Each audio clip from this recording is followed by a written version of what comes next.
Hello everyone, welcome back to my channel. I hope you're all having a fabulous day and are staying safe. In this video, I would like to share with you a detailed look at the wear and tear of my Mulberry items.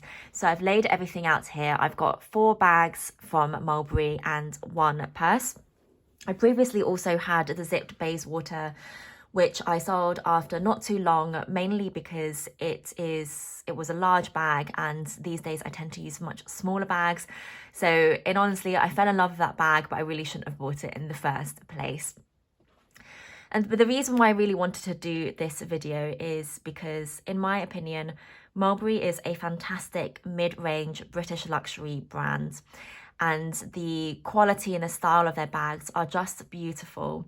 But it's not a brand that's talked about too much on social media.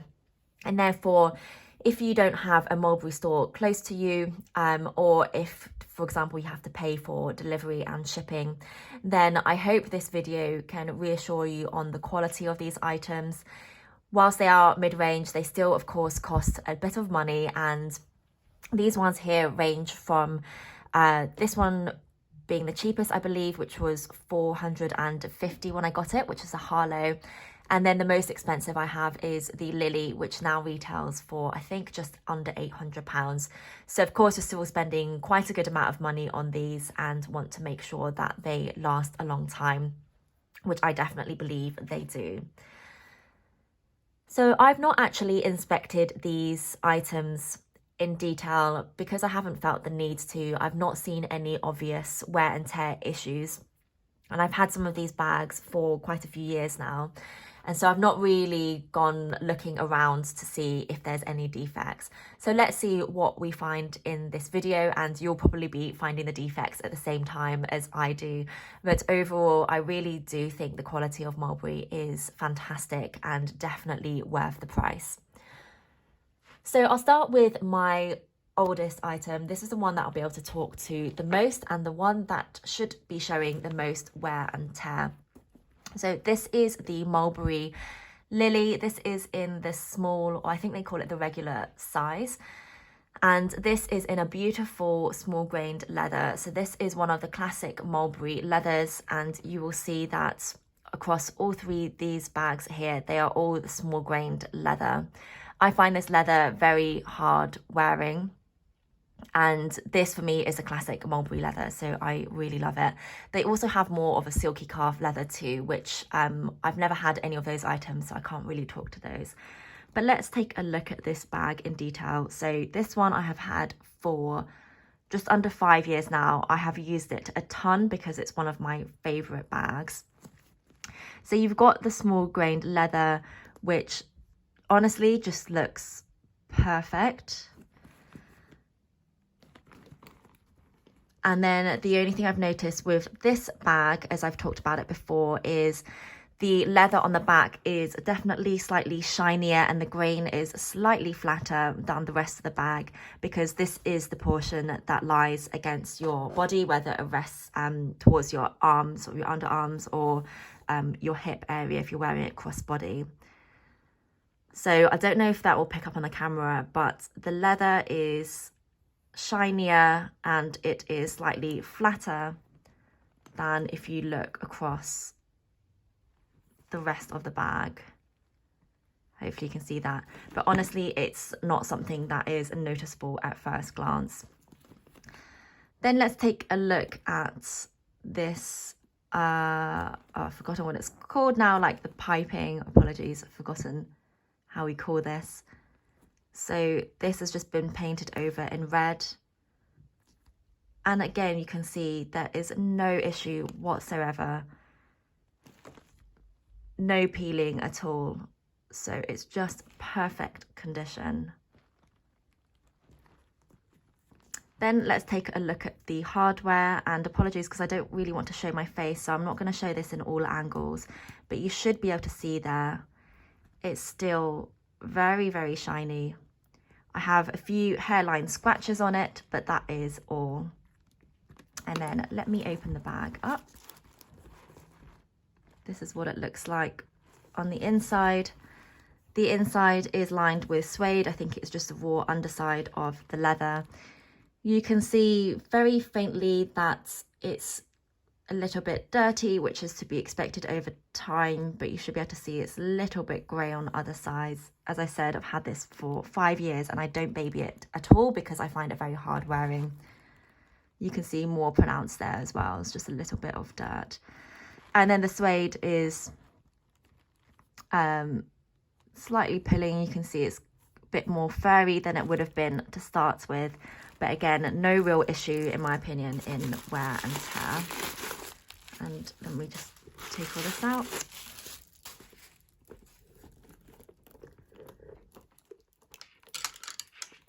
So the inside of this bag is all in that suede, and there's nothing additional to talk about there.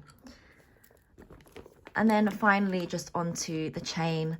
This chain is really beautiful. My only slight wish with the chain for this size of Lily is for it to be a little bit thicker. I know that will make it heavier, but I think that would just fit the proportion of the bag slightly better. But that is not to do with the wear and tear at all. But you can see this chain is very beautiful with the chain interwoven with a leather piece, and there is just no tarnishing at all on this bag. So very, very beautiful. You can see there's pretty much nothing to say. You can see a little bit of dirt there, but that's about it. And as I say, I don't baby this at all, so that has held out super well. Let me just put that back there. The next one in chronological order was this. So this is the Dolly bag, same type of leather. I suspect the same hardware is used. It is that champagne yellow gold hardware. And with this as well, absolutely no issues. You can see this is coated in black and no peeling. I've had this one for about 4 years now. Again, I use this one a lot as well. Don't baby it at all. The only thing I do watch out for is if I am to wear jeans, which I think will have colour transfer, then I would not wear this bag with that. But you can see no issues at all. No staining, and I've gone out in the rain and everything with this bag. And then that's just a back zip pocket there. And then bottom, this has no feet, but because of that glazing piping, it holds up really well and it doesn't get the bottom of the bag dirty. So then on the inside of the bag, this one is slightly more delicate because it comes with a silky smooth leather. This is honestly so gorgeous, this leather on the inside. And that has held up beautifully as well. I think there are a couple of scuff marks. So there is, I think you can see one there, very minor, but bearing in mind, you know, this is the inside of the flap, which you're opening and closing all the time. Sorry, I keep shaking my camera. Apologies for that. Couple of small scuffs there, as you can see. And then the one thing to bear in mind with this bag is when you close the bag, just to push the zip down so that you don't scratch that leather. And that's probably where some of this has come from. And what else? Like a tiny, tiny dent there. But honestly, this is held up so well. And then yes, minor scuffing there as well. So actually I think it's probably the T-bar from the chain that is doing that. But just stunning.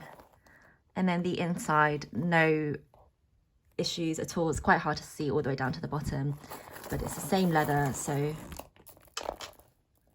really just held up beautifully. And then the chain for this bag is the same as the chain for this Harlow. It is a beautiful, more of a brass gold hardware as opposed to the Lily, which is like a shinier one. And absolutely no issue whatsoever. There is no tarnishing on the chain and it's just held up beautifully. So let me put that back there. Next one is then this little pouch, which I've talked about before. This is probably one which really should show the wear and tear the most, because it is a small leather good and you tend to just throw these in your bags, and there's more chance of it sort of rubbing up against other things, and with your keys, for example. This is also in a small grain leather, and there's just nothing to talk about. I really think mulberry quality is so beautiful. Slight darkening of the corners, but very mild. And then the inside of this is in the beautiful soft leather. I think it's a calf leather, and as far as I can see, nothing to report on, but it will be a bit hard for you to see there. So honestly, nothing to talk about here. I'll show you a close-up of the zip. Slight, I don't know if it's tarnishing, but you can see a very minor discoloration, but nothing bad at all. So I think this is a similar case with this Harlow, because this is also in that same leather. No tarnishing on the hardware. There was one thing that I did notice on this the other day, which is, where is it? Ah, here we go. On this top handle strap here, it just looks a little bit like this has come slightly loose, but nothing major. Yeah, it just looks slightly different to the other sides. It looks like the stitching may be ever so slightly loose on that side, but otherwise perfect condition. And then the other one I noticed with this is in the flap somewhere. Can't really see it, but I think just here a little bit, you can see there's some slight cracking, but that is it. That is everything I can report on with this bag. This also has a suede interior, which is beautiful and has held up better so far compared to my Lily, but I have had this for less time. And then finally, very quickly, apologies, this video is a little long, is my Mulberry, I'm trying to remember what this is called. Don't remember, I'm sorry. This one is the newest in my collection, and this is in their mock croc leather. And again, just no issues. With this bag, I'm definitely more worried about getting a scuff mark on the leather, and for that to be very difficult to get rid of, but I've not had any issues yet with that. And then the only thing on this is at the top where the strap is connected, you can see there's a little like black marks, which I don't think you can really get rid of, but is honestly not noticeable with normal use. And then inside also has a suede lining and just looks perfect. No issues whatsoever. And that is it. I hope that was a detailed enough view of these, and that you can see I've not had really any issues with these bags. They've held up so nicely, and so I would really recommend Mulberry for their quality. I think they are worth every penny to spend a few £100s on these bags, which just last so long. They're very classic designs. They're very beautiful designs, and this is why Mulberry is one of my favourite brands. So I hope you found that useful. Please let me know if you've got any questions, if you'd like an even more detailed look at any one of these items. And I will see you in my next video. Thank you for watching.